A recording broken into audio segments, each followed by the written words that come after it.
ಏನು ಭೋಗಾದೇವಿ? ಏನ್ರಿ ಪತಿದೇವ? ಈ ಕೂಸವನ್ನು ಉಡಿಯಲಿ ಎತ್ತಿಕೊಂಡು ಭೋಗಾದೇವಿ.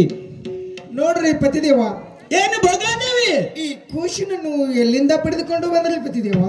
ಏನು ಭೋಗಾದೇವಿ? ಏನು ಪತಿದೇವ? 12 ವರ್ಷ ಅನುಷ್ಠಾನವನ್ನು ಮಾಡಿ ಈ ಹೆಣ್ಣ ಕೂಸನ್ನು ಪಡೆದುಕೊಂಡು ಬಂದಿನಿ ಭೋಗಾದೇವಿ. ಪತಿದೇವ, ನನ್ನ ಮನಸ್ಸಿಗೆ ಬಹಳ ಸಂತೋಷವಾಯ್ತು ಪತಿದೇವ. ಹೌದು ಭೋಗಾದೇವಿ. ಈ ಜನರ ಬಾಯಿಂದ ಗೊಡ್ಡಿ ಬಂಜಿ ಅನ್ನುವ ಶಬ್ದ ದೂರವಾಯ್ತು ಪತಿದೇವ. ಹೌದು ಭೋಗಾದೇವಿ. ಹಸದ ಬಾಯಿಗೆ ಒಂದು 5 ತುತ್ತ ಅನ್ನವಿಟ್ಟಂತೆವಾಯ್ತು ಪತಿದೇವ. ಹೌದು ನೋಡು ಭೋಗಾದೇವಿ. ಪತಿದೇವ, ಆ ಕಂದನನ್ನು ನನ್ನ ಉಡಿಯಲ್ಲಿ ಕೊಟ್ಟ ಬಿಡ್ರಿ ಪತಿದೇವ. ಏನು ಭೋಗಾದೇವಿ? ಏನ್ರಿ ಪತಿದೇವ? ಈ ಕಂದನನ್ನು ಉಡಿಯಲ್ಲಿ ಕೊಡುವುದಕ್ಕಿಂತ ಮುಂಚಿತವಾಗಿ ಒಂದು ಮಾತನ್ನು ಹೇಳ್ತೀನಿ, ನೆನಪಿನಲ್ಲಿಟ್ಟುಕೋ ಭೋಗಾದೇವಿ. ಅದು ಏನಿರುವುದು ಚೆನ್ನಾಗಿ ಹೇಳಬೇಕು ಪತಿದೇವ. ಏನು ಭೋಗಾದೇವಿ? ಈ ಕೂಸನ್ನು ಉಳಿದು 4 ಮಂದಿ ಹೆಂಡ್ರ ಕೈಯಲ್ಲಿ ಸಲತಕ್ಕದಲ್ಲ ಭೋಗಾದೇವಿ, ಸಲತಕ್ಕದಲ್ಲ.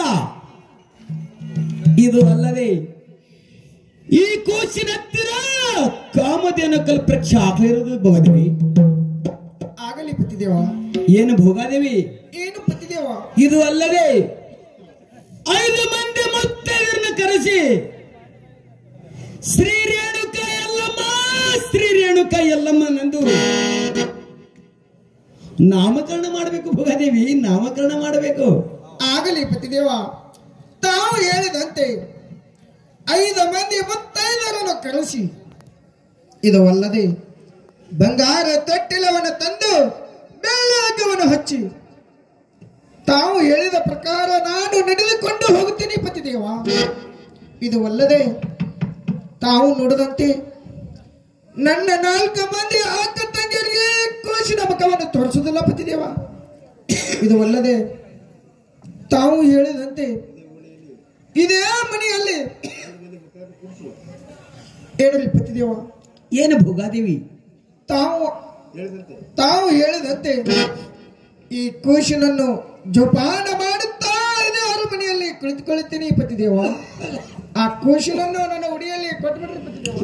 ಆಗಲೇ ತೆಗೆದುಕೊಳ್ಳಿ ಭೋಗಾದೇವಿ.